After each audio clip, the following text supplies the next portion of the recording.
To all those above me that watch over me, to all of you, my fave parapeeps on this side of the veil, welcome. This is the Paranormal Ministry, and I'm your host, Shawn Whittington.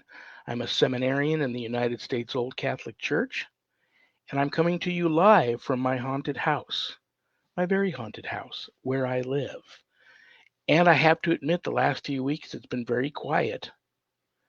Today, not so much. Things have been moving and getting dropped off of shelves and knocked over, and it dawned on me it's because of my guest today. I have a theory. I could be wrong, but I have a theory. And you all know her and you all love her, and she's in the green room. I'm going to bring her right out. But thank you also very much for taking an hour out of your busy Monday evening to spend with me, because I don't have a show without you guys. So let's get started. Let's check the prayer urn.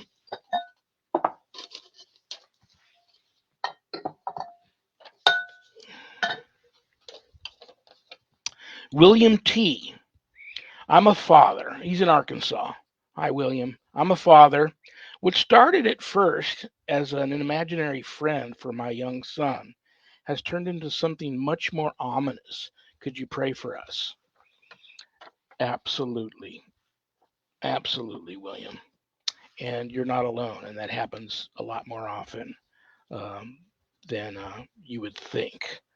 And you know what? I'm going to leave your prayer request out and talk with my guest tonight a little bit about that. But yes, let me find you a good one here. You know what? I know right up, and this is right in the front of the book. So this was meant to be. You are a father, and this prayer is for our main father and for all the fathers like you who are very protective over their children. In the name of the Father, and of the Son, and the Holy Spirit, amen.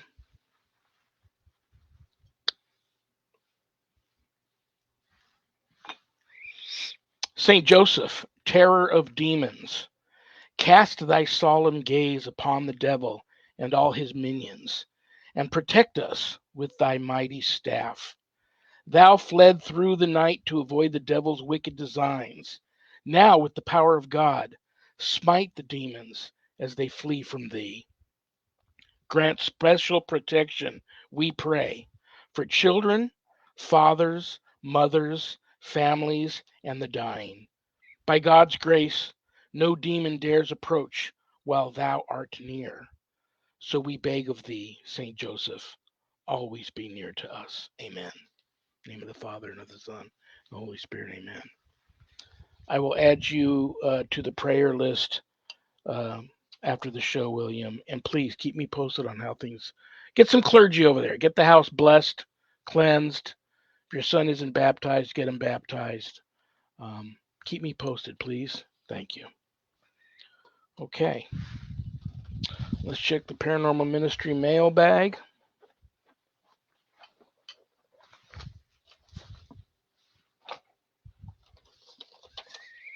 Thomas H. from Ohio. What is your biggest no-no when ghost hunting? I got a lot of them.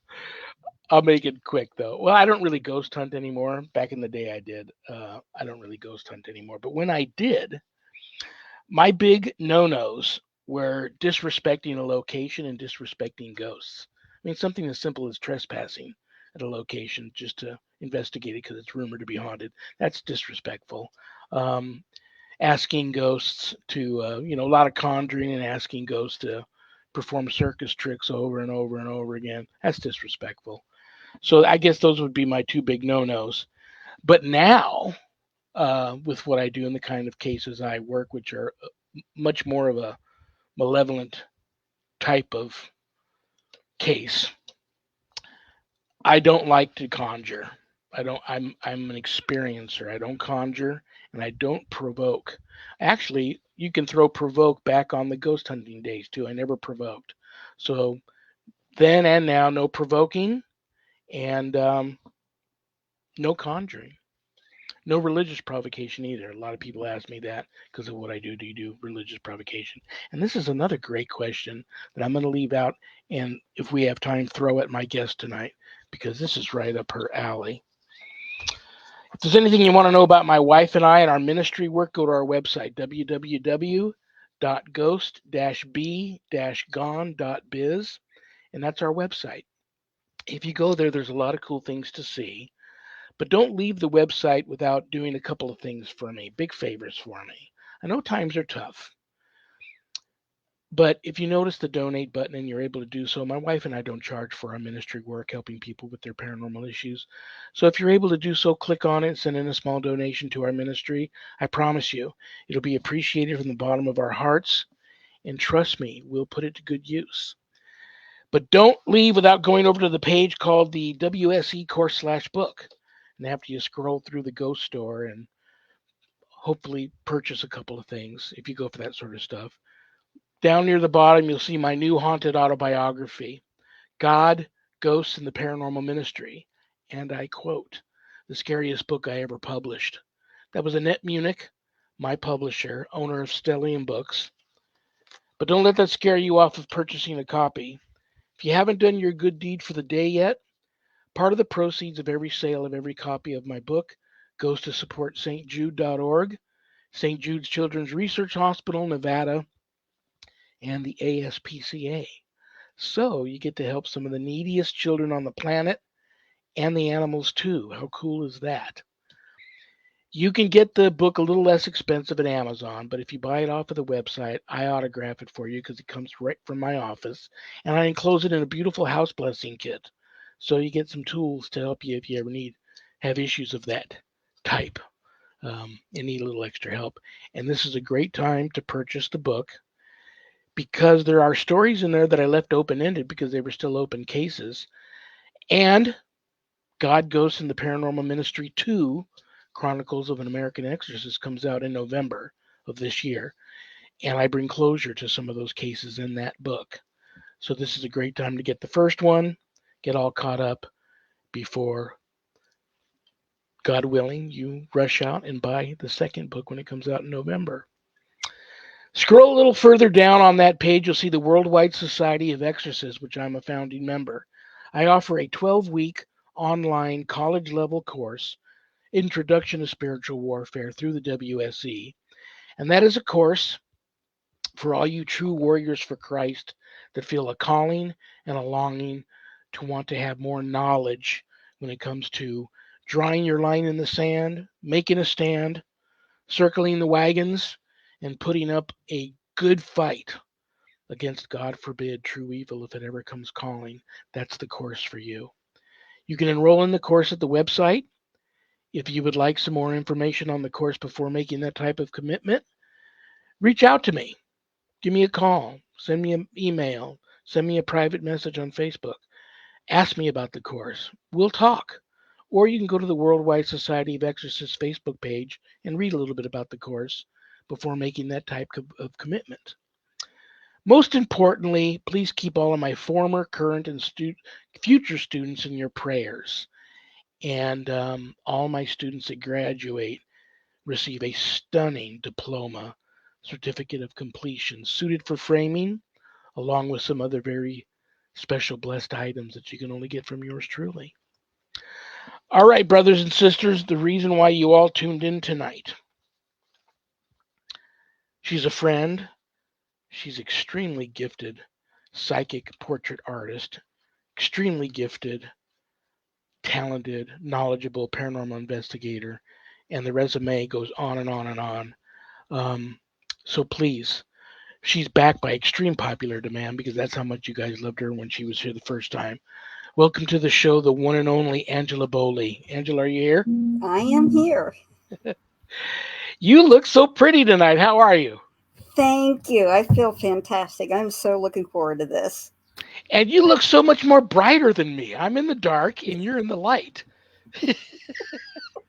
We both should be in the light, or at least flip it around. Hi, Jimmy. Or at least flip it around, and I should be in the light, and you should be in the dark. You've got the spirit thing going, and I'm supposed to Yes. be preaching love and light.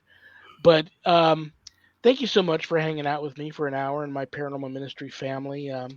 Like I said, I wasn't joking when I said back by popular demand. I say that a lot, but this doesn't leave us. It's our little secret. Lots of times I make that up to make the guest feel good.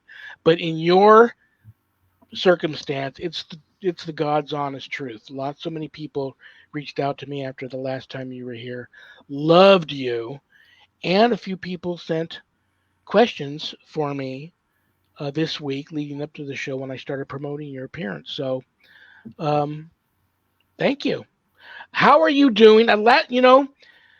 I still ask people this question because I know a lot of people think the pandemic is over, and I guess essentially it is, but COVID's still around. I still, right now, I know people that are violently ill from it.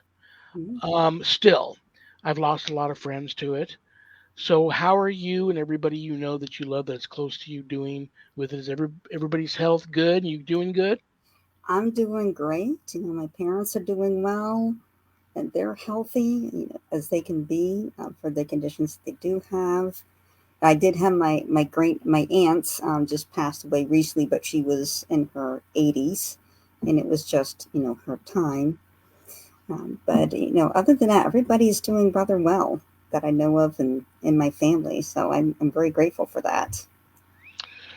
Well, God bless. And when I first met you, and I met you not even on my show, I met you quite some time before that on an episode of Unsolved Cases, I believe it was. As unexplained cases. Explained Cases. Oh my gosh, my friend that is the head of that group is going to be so mad at me that I butchered that name. Yes. Um, and I put you on the prayer list that night, and we're going to get into some of your paintings. You painted a very scary portrait of something that was here Mhm. messing with me, and I wanted to purchase that painting from you, and I had a long powwow over dinner in the living room with my wife about that painting. And the reason why I held off on that was because I take a lot of photos back in the day, and even now when I work cases, and captured a lot of um, odd things, paranormal things, unexplainable things on film. Some of this stuff tended to hold on to some negative energy. Some of the photos I even had to destroy, some I had to bind, some Mhm. I just leave where they're at and don't really give them out or show them.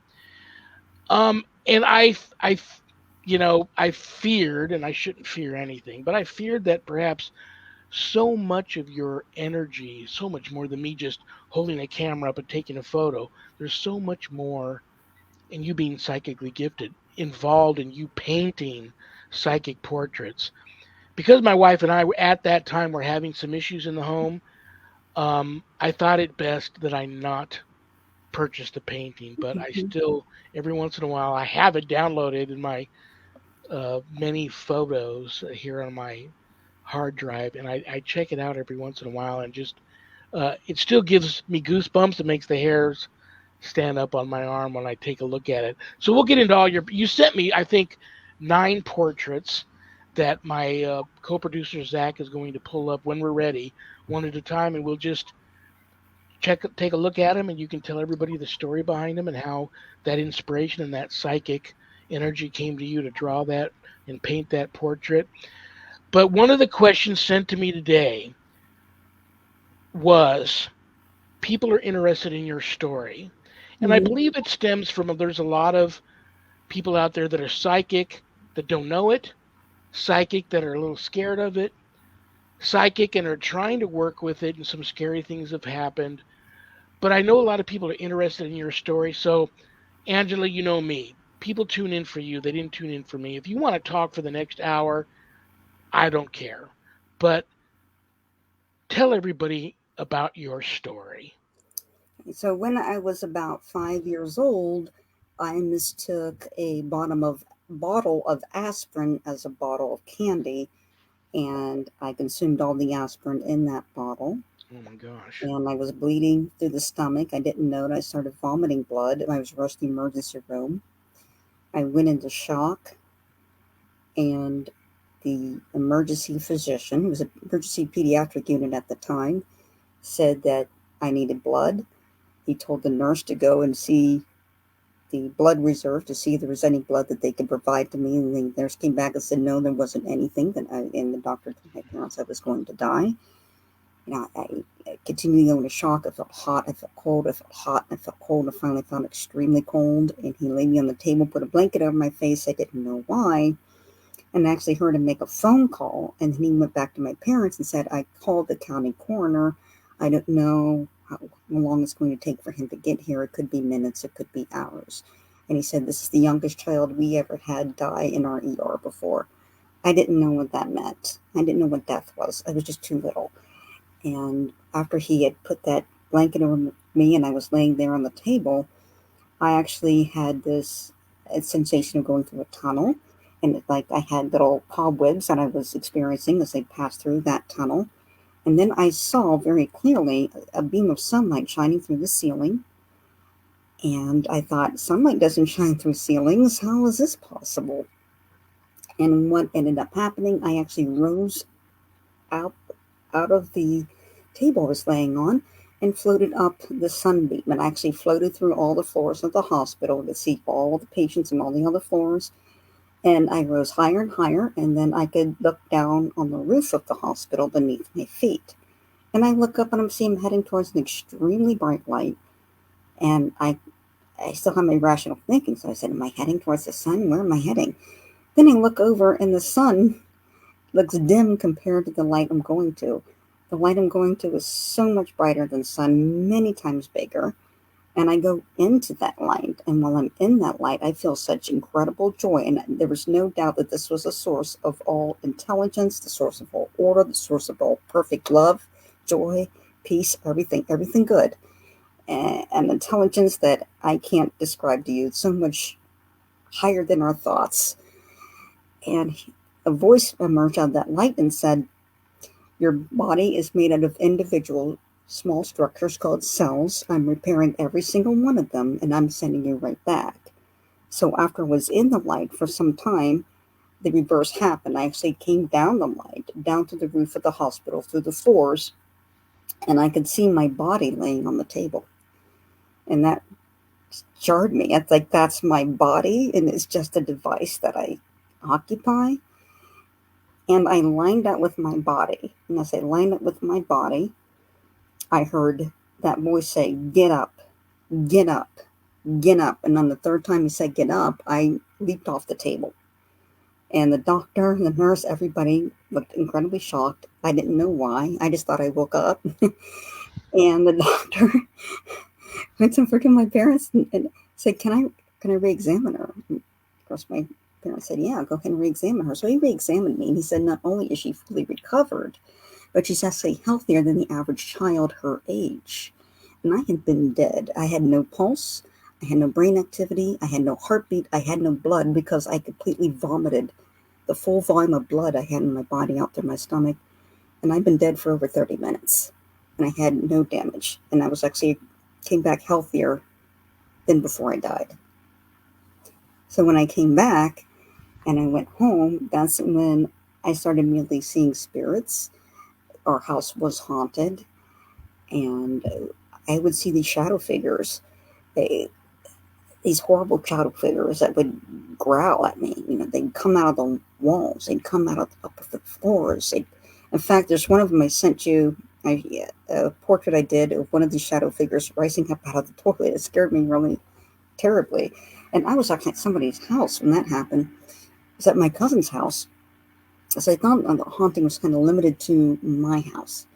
But when I went to another house, went to my cousin's house, we were in the basement playing, and we had one of those toy phones that had the bright eyes and the little smile on it, and it had little red receiver with the four red wheels, and had a clapper for a bell underneath it. And the only way it would ring is if you were pulling the phone and the wheels were moving, and it would ring the bell so that the phone was ringing. It was sitting in the corner of the basement, and we just felt this extremely heavy presence, and it was hateful. I mean, this thing wanted to tear me apart. It felt like it wanted to kill me. And it just got stronger and stronger and stronger. We were getting more uncomfortable, and it got so bad. I looked at the corner of the basement thinking, I'm going to see something there. There wasn't anything there, but all of a sudden the phone started ringing, and the phone wasn't moving, and it was just ringing and ringing and ringing and ringing. My cousin got scared. He ran up the basement stairs, and I said to it, I'm 5 years old. I'm a big girl now. I'm not going to panic. I'm not going to scream. I'm just going to calmly walk out of the basement. So I walked up the stairs, went out of the basement, and I saw some more steps. Okay, I'm going to go upstairs to use the bathroom. So I went up the other set of steps to go to the second floor to use the bathroom. As soon as I walked in the bathroom, this thing rose out of the toilet. It was a smoky black figure, and it was blacker than black, with smoky edges, and it had glowing white eyes, had glowing white needle-like teeth, and it rose out of the toilet and growled at me. And that made me scream. And I screamed, and I got so scared, I ran out of the house and ran into traffic. And my dad had to grab me and pull me out of traffic. I got so scared. Eventually, at the house, when we went back to the house, I got so tired because I wasn't sleeping. We had these entities called peekers. I call them peekers. Like, even when my lights on, I would see these entities that would peek into my room. They kind of look like heads on a rope. Is the best way I can describe it. They have a rope bodies and these small faces with lots of teeth, bright eyes, and this wiry looking head. And it would just peek into my room and peek out, peek in, peek out. I got tired of that stuff. I got tired of um, we had constantly something was always walking up our stairs. In the house that we lived in, we had a set of stairs, and they'd have a landing, and then the last set would lead to right to my bedroom and my parents' bedroom and the bathroom. The rooms were all right next to each other. Something would come up the stairs every single night, and it sounds like they were trying to break the steps. With every step, they were going up and down, and then they'd come up to my landing and turn around, come back down, but you wouldn't see anybody. This was happening for night after night for a while. My dad would get up with a different weapon every night, thinking somebody broke in and could never find anybody. I just, and of course, I would scream when I'd see some of these shadow figures I kept seeing. My dad kept saying, "Oh, it's just a dream." Or something. My parents just would not believe me. And it was really, really horrible. So being victimized by these things, tormented by these things, and nobody believes me. I decided one night I've had it. I just had it. I'm tired of being scared. I'm tired of not being able to sleep.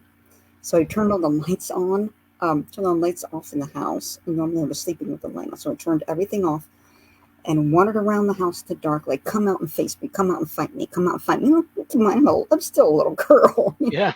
Come out and fight me. Like, I'm going to punch you if you're going to keep this up. And I went through all the entire house in the dark. Then I went back upstairs to the bathroom, pulled the shower curtain back, and there was four of these entities standing in the shower. These are these rope-like entities I call the peekers, and they were standing right upright, and I stared at them as long as I could. They trying to glare at them. Stop this. And then, of course, eventually I screamed and ran away into my bedroom, but they never showed up again. They never showed themselves in my house again after that. No shadow people, no peekers. And there was paranormal activity sort of scattered throughout my whole childhood there. I had the little radio that I had. I had a little phonograph, little record player, little kid's record player with radio, and it turned itself on full blast, and it was also going through the dial through all the stations by itself, and I could see the knob spinning. And I unplugged the radio, and I took the radio, grabbed it, pulled it off the shelf, and ran downstairs to the basement and grabbed my dad's tools and took it apart. And I'm like, I can't believe, first of all, I can't believe we paid money for this because it's holding the dial together. Is literally a rubber band. A rubber Yeah. band comes out and goes around this wheel, and that's what turns the dial up and down. And I couldn't find an explanation. It could not possibly do that by itself. There was all sorts of sounds. We also had one day when we were all sitting in the living room. So my parents, myself, are sitting on the sofa. It's broad daylight. And we hear somebody walk across our hardwood floor upstairs bedroom from the window to the door in the bedroom and flip the light switch on. Of course, it's an older home and it makes a really loud click when you turn it on. And we all just quit talking and we're looking upstairs. And Nobody was brave enough to go up and check except for me, like a few hours later. To go to the bathroom, and I went up and checked, and there was nobody there. So it was just constant. But eventually, and then we had a this whatever this entity was, this female entity that was sort of in charge of all the entities that were harassing me, and that was very vicious. It's like she attached herself to me. She tried everything. She appeared in my nightmares. She tried everything she could to really stop me from using my abilities. And eventually, when I got older, we had a little confrontation, and what she wanted me to do was to serve the demonic with my entities. And she's trying to say, well, look, we could really use your powers to destroy a lot of people. I said, no, I'm not going to. No, that's horrifying. That's horrifying. I don't want to do that. I don't want to do that. Um, she continued to try to stay around me. When I got a little bit older, I started going to college. I didn't think I was psychic. I didn't realize how psychic I really was until my first year. I was going to about do for college, and I was going to go for a walk. So I thought it was going to be a nice, cool day. So I'm going to walk back into the house now, grab my coat before I go on my walk, just to make sure I got it with me. I opened the closet door, pulled my coat out, shut the closet door, and there's a man standing there that appeared to be skinned to the bone. I've never seen a human being this uh, awful. Yeah, emaciated, beyond emaciated. Yeah, skin. He'd been skinned. Uh, it's all his flesh had been ripped off the upper half of his body down to his waist, and he still had his eyes in his head, but it was mostly bone, torn flesh, and there was just this gory mess, and there was blood pooling on the floor. I looked down. He had stonewashed jeans, but he had these high top tennis shoes, and they were glowing. They were glowing like they were lit up, and his stonewashed jeans were kind of flared at the bottom. And he started talking. He made the motions of talking, but I couldn't hear his voice, but I could hear his voice in my head. And he was saying that he needed help. He was aware of me. It's like he caught a glimpse of me, because I would drive through Marymount. At the time I lived in Cincinnati, drive through Marymount on my way to the Art Academy, because I did a little bit of high school and college at the same time before I started college full time. And he would see me going past where he died, the factory where he died. He told me how he died. He was feeling guilty. He's blaming himself because he said he smoked pot all through high school, and he just got a factory job, and he thought that would be it for him. And he was pulled through the machinery at the factory, like on his first day. He told me about it, and yeah, I went into shock, because one thing, I didn't see anything like this ever before. My hair stood up on end. I could feel my blood just go cold. And I knew I had to just walk away and take a breath. And I said, I'll do what I can to help. I don't know how to help yet, but for right now, I've got to walk away and take a breath. So I walked away, and as soon as I walked out the door, Dad's waiting for me, and he says, you look like you've seen a ghost. Yeah. I didn't tell him what I meant, and so I did some research. So I contacted and actually did some research with the Department of Labor, Safety, and Hygiene, and they actually recorded a death of an 18-year-old male who was sucked through the machinery at the exact location back in 1979. So that's the same year I passed, when I was 5 and came back. So maybe that was the connection. Oh yeah. And he Yeah. had this very narrow moment, he said, where perfect, he only had a short time where he could manifest himself. And he didn't elaborate what those circumstances were, but he only had this short window of time that he could do it in. And so he came to me, and that's when I realized, no, this isn't happening on a regular basis. There's something special about me, unique to me. And Jesus kept coming to me also. He kept coming to me and telling me about my abilities. And at first, he just appeared as a doctor. I didn't realize it was Jesus. And he was saying, you've been given this ability, you've been given these gifts. But first, you have to understand how the spirit world works so you can understand how to use your gifts. And he told me to read the Bible, and I did. And I read the Bible cover to cover repeatedly throughout my life. And that was very, very helpful. He also appeared to me as a biker. This is the coolest one. A biker in a full beard, tattoos, which was it's just really cool. He was riding a Harley, the Harley with the high handlebars, Yeah. right? And he had love tattooed across all of his knuckles. And he had on one shoulder tattooed What did the knuckle tattoo say? love. He, instead of people having love and hate, he had Yeah. love across both hands. I think I'm gonna get those. I think I'm gonna get those tattoos.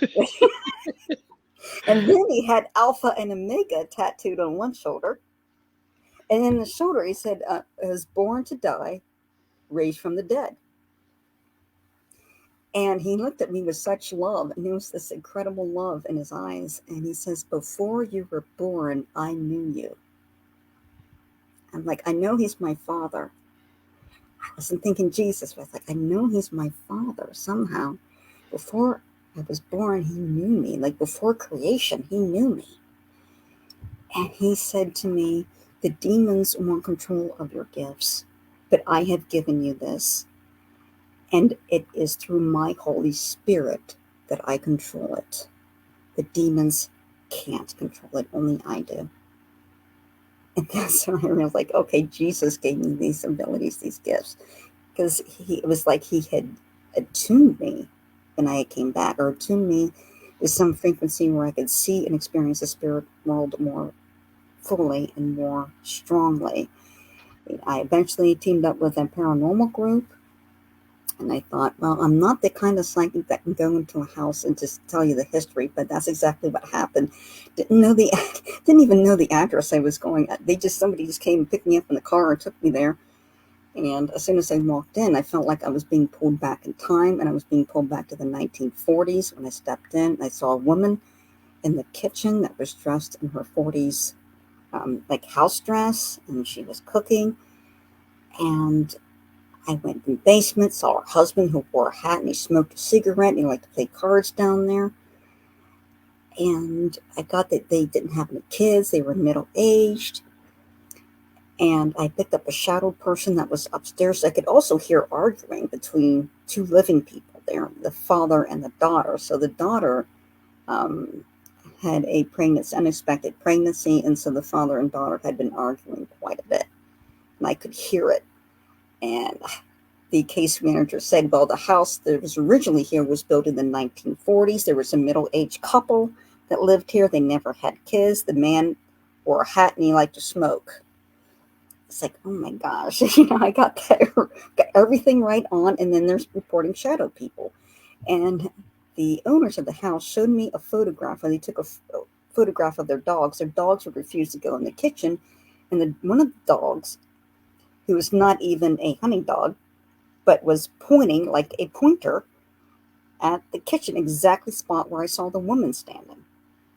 And there were other psychics in the group that also picked up on this woman and her husband. And I also got that there were cats. Like they had cats, and the cat still comes in and out of the house as in spirit and brushes up against the woman's legs. And the woman kept complaining, I kept getting brushed. I get this feeling like somebody's brushing up against my legs every time I do laundry. It's like, well, it's their cat. Their cat comes and goes. So it turns out, yes, I am one of these psychics that can go into a house and get the history. And I got, the more I did this, the more details I would get. And I not only would see spirits, but they would come to me even before we would go to locations, started coming to me. And then I started painting their portraits before we would go. The first time I did that was an investigation that was around OSU campus. And there's campus housing that are basically houses in this kind of rough neighborhood. This man came to me in a skeletal form, and he was in a bag, and he was like poking his face through the bag, like a plastic bag, and it was skeletal. But his personality was like fun, and he was really, really something. And he liked to hang around college kids because he liked the party atmosphere, and he liked to drink. That was another reason he hung around with the college group. And he gave me his name, so I did his portrait. We went to the location. And when the investigators had a spirit box, they said, "Could you clarify something for me? Is your name Nathaniel David, or is it David Nathaniel?" And then a voice came through, "Nathaniel David," very loud and clear. And I talked about, okay, so he liked to drink, and he would say, "Get drunk," and all the college kids would get a laugh out of that. But then all this whole history came through to me. His sister had preceded him in death. His parents were alcoholics, and weren't paying attention to his little sister who drowned in the pool because they just weren't paying attention. She got in the neighbor's pool and drowned, and he never forgave his parents for that. And that's why he started drinking himself. And I got that he was a tall guy with sandy blonde hair, blue eyes, and he was buried in a pauper's grave. That's why he looked like that, because his body was disrespected. He said, "I didn't deserve to be treated like trash after I died. I didn't deserve to be disposed of that way." And he asked for a little wreath to be made with his favorite colors. He wanted purple and white. My friend made one for him and then took it to the campus and set it down. And then I asked for Holy Mary, Mother God, to bring her blessing of peace and her presence in that home. And she did. And I got a call from one of the college kids that lived in that house saying, "This is such a presence of peace and protection on this house now." Wow.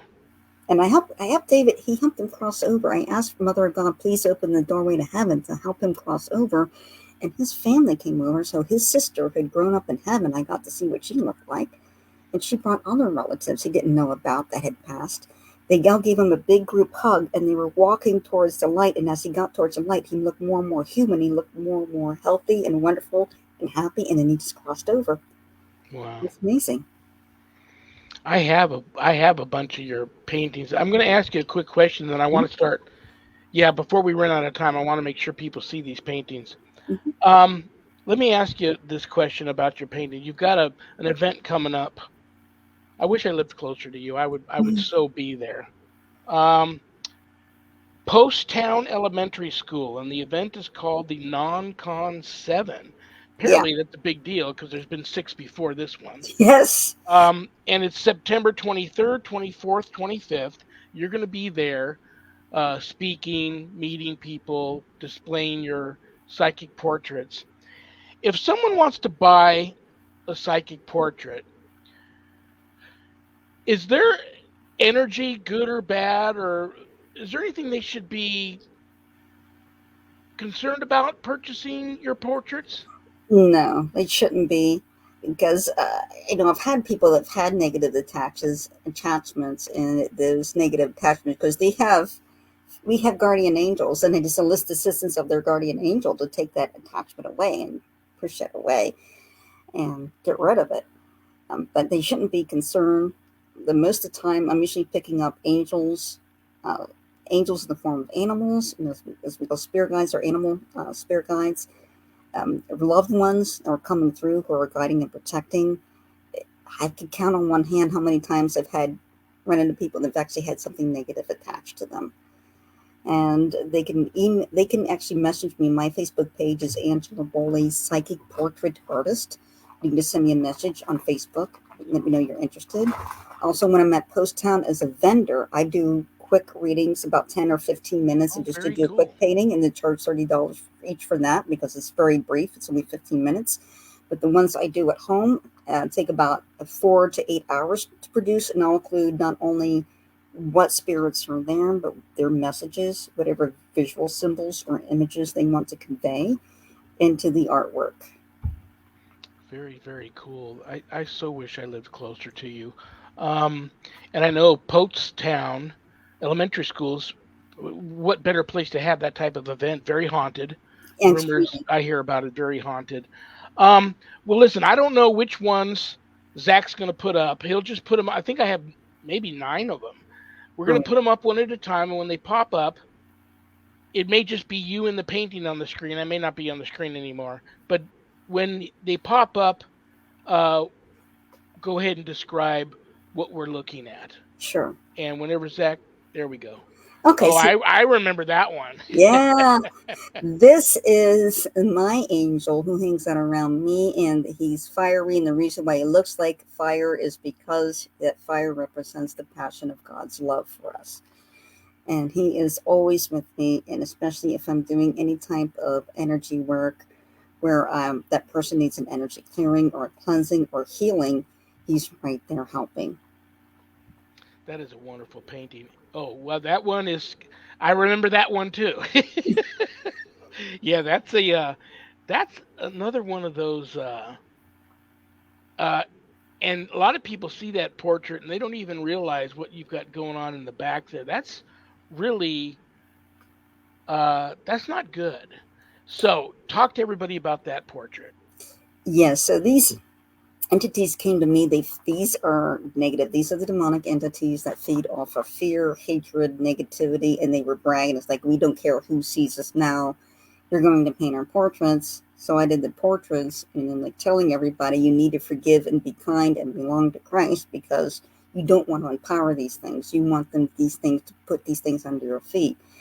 And the redness and everything, I remember like the judgment of God, where the sun turns black, and the redness. And when I've been shown visions like towards the end, I remember like visions of the future. I've also been shown a time where everything is just red.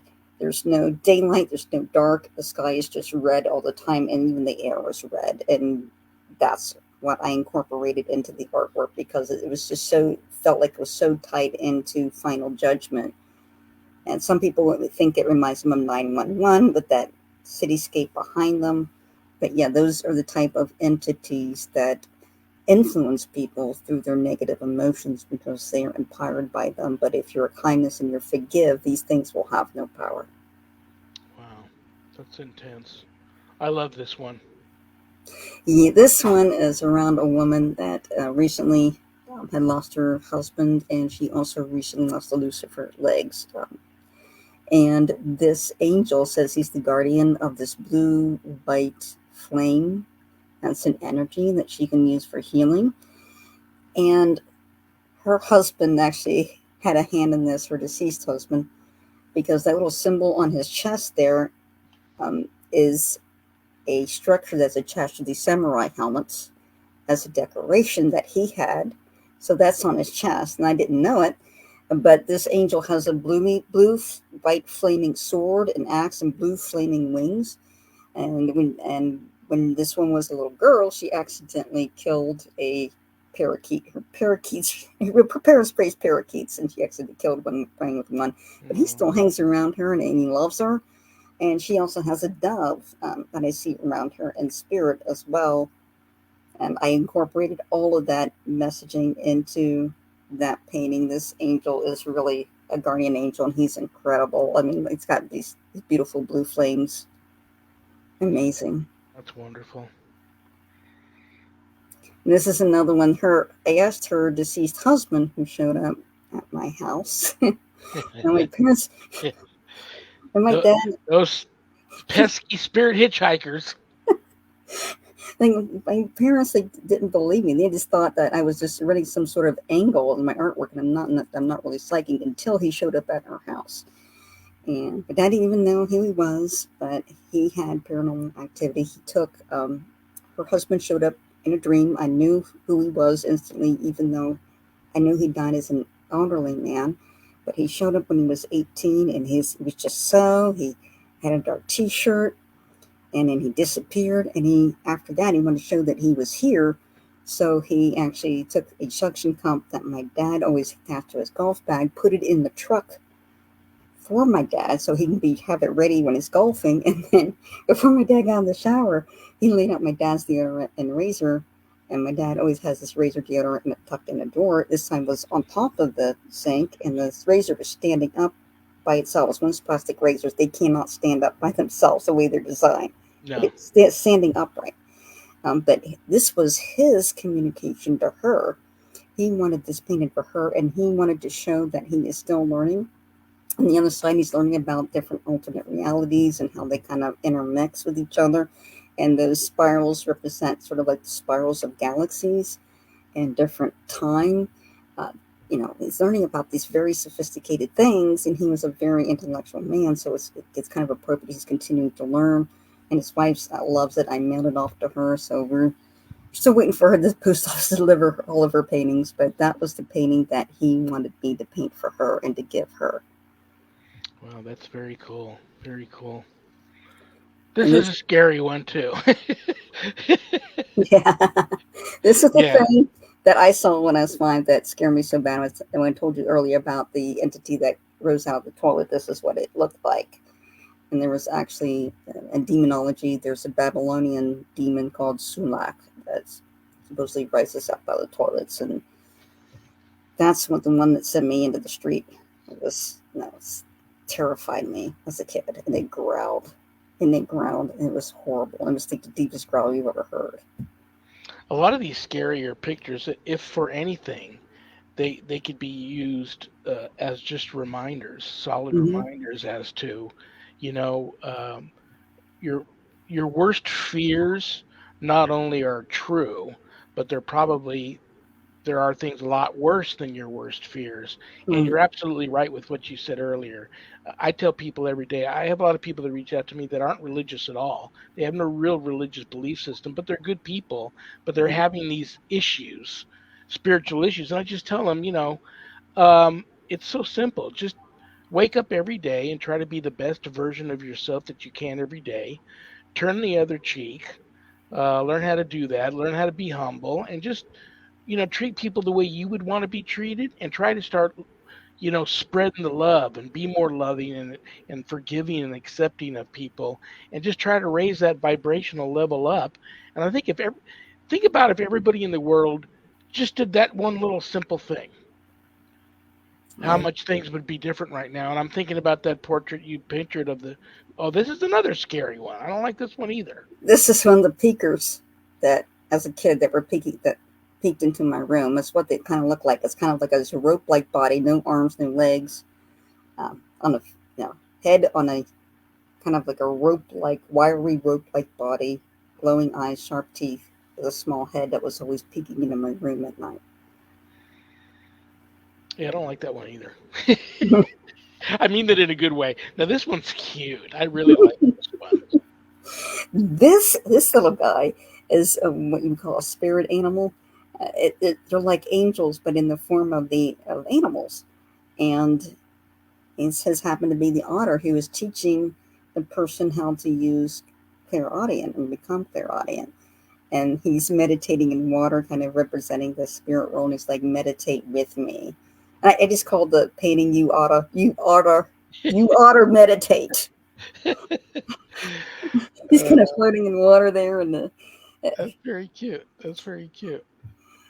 I so like this one too. This is interesting. yeah. So my friend sent me a photo of this man, and she's asked me to see what I see around him. And I kept getting this grasshopper, these grasshopper spirit animal insect totem. Could tell him, man, you need to get out and party more and socialize. You need to just hop into the social scene. You need to be more enlivened and more social and get out there and live life a little bit. So he's like, it came with the song "Party Man" from Prince. I kept hearing that with him. Yeah. You know, and he wanted to bring bright lights in, like he's on a dance floor, and bring like balloons and bubbles, and like he's spontaneously Now the dancing. only image I can get in my head now is Jack Nicholson. Yes. Oh my gosh, that is so weird. And oh, I like this one too. This is a nice one. I get really good feelings off of this one. Yes. So a friend of mine is working on writing a book, and I kept seeing an animal around her that was this butterfly. Well, she had somebody who had passed that she knew. His name was Sam, and every time we see the butterfly, the spirit butterfly, we know that it's him. And so I asked Sam what did he want to communicate in regards to her book. So there's Sam up there uh, in the form of the white butterfly, representing sort of that metamorphosis of that change coming into the being of the spirit realm. And then that's heart muscle that this book is laying on. And then there's a hand pointing, and there's an eye. So basically, what he's saying here is her book needs to come from the heart. It's going to be an eye-opening guide, because that hand is like, hey, like guiding you Absolutely. to the spirit realm, like that. And you got that eyeball, so that's eye-opening. So Wow. that's something that he wanted to communicate. Very cool. I lost track. Oh, I guess we're done. Well, listen, in the few minutes I have left with you, I want everybody to know two things about you. Well, one, I want you to know I love you and I respect you. And did you have fun when you come back? Yes, absolutely. The other thing I want people to know is that if they go to see you at this event, and once again, this event is the Post Town Elementary School, but the event is the Non-Con 7, Mm-hmm. September 23rd, 24th, 25th. You'll be there. Mm-hmm.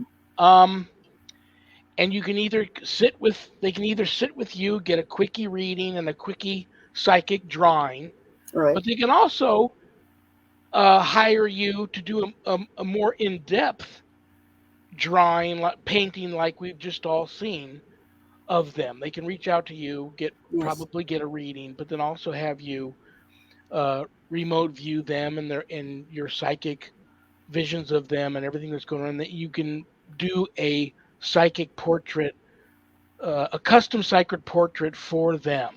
Yes. That is so cool. And we've had your website up on the screen there. Um,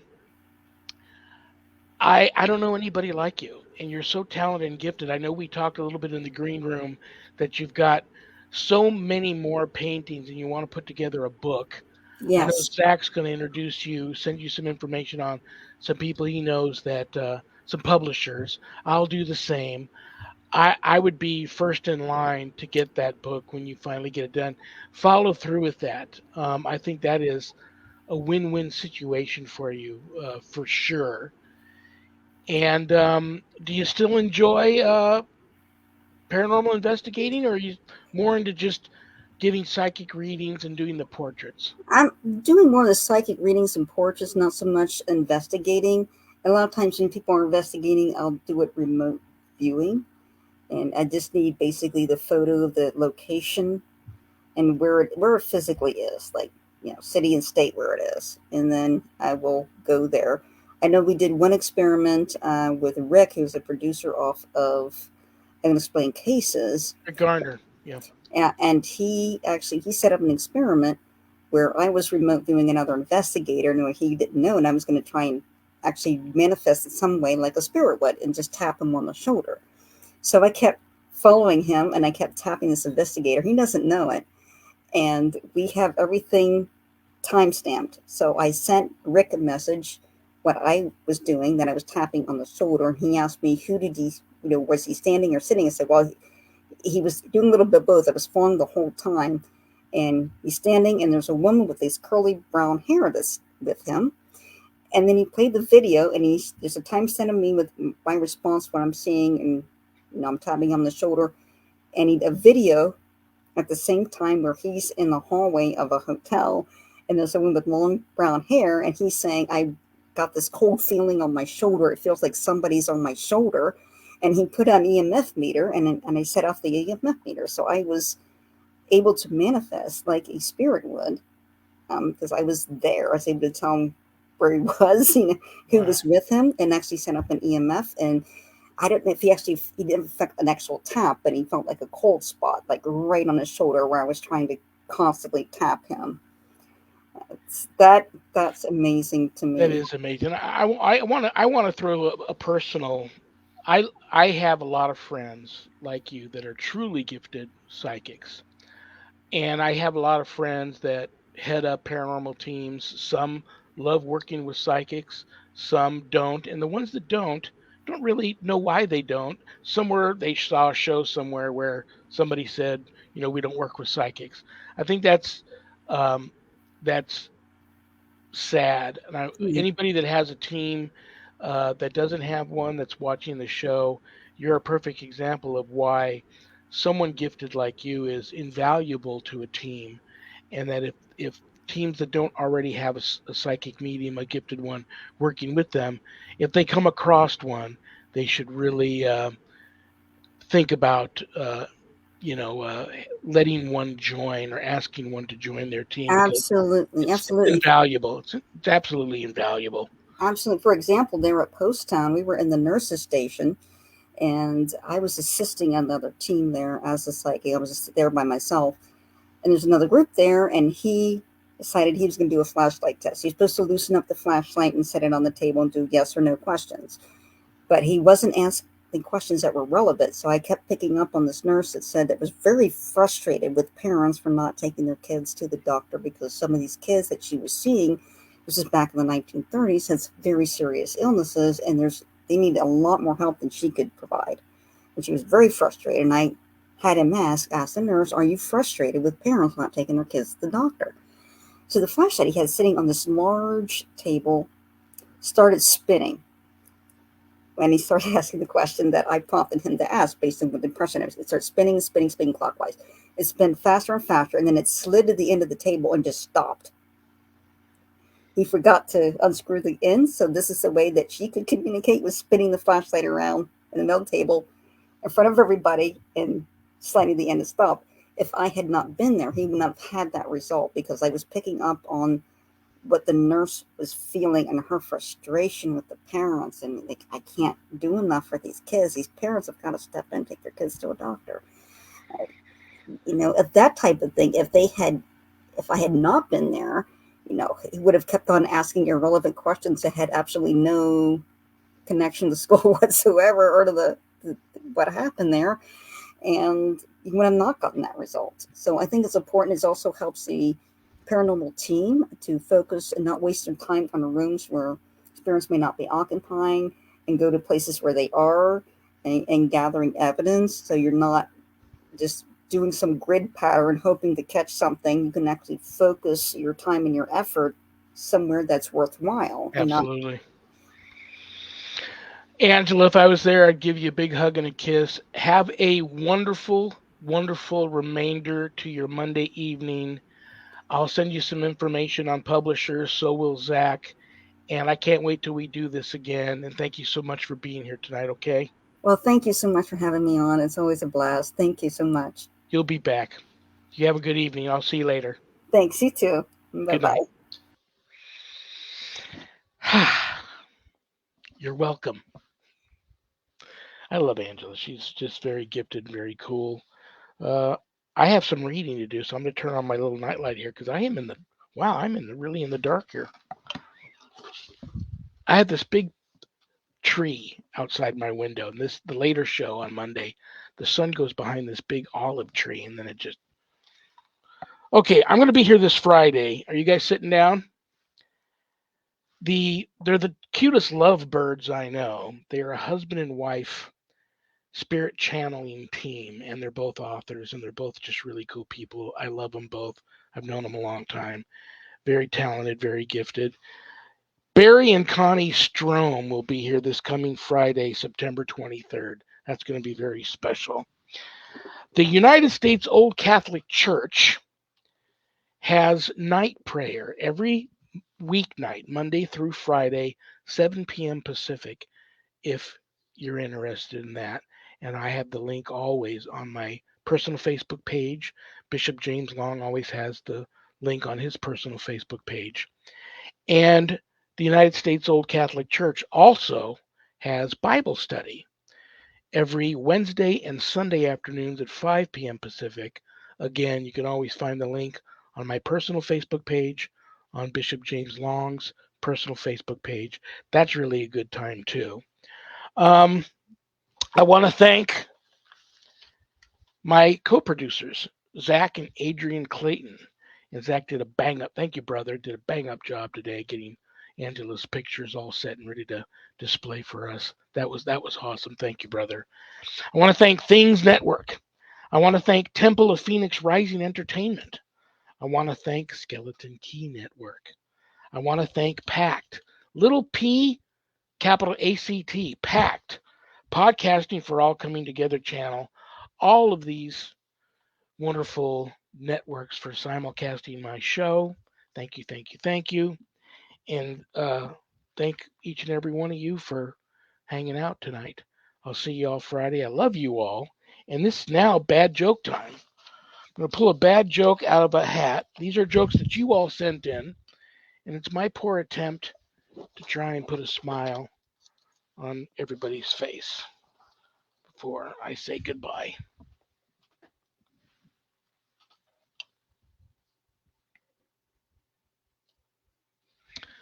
What do you call a fly without wings? A walk. Good night, Danny. Good night, Jack. Good night, dog. Good night, Harold. Rest in peace. Good night, Ernie. Good night, Bill. Good night, Dan.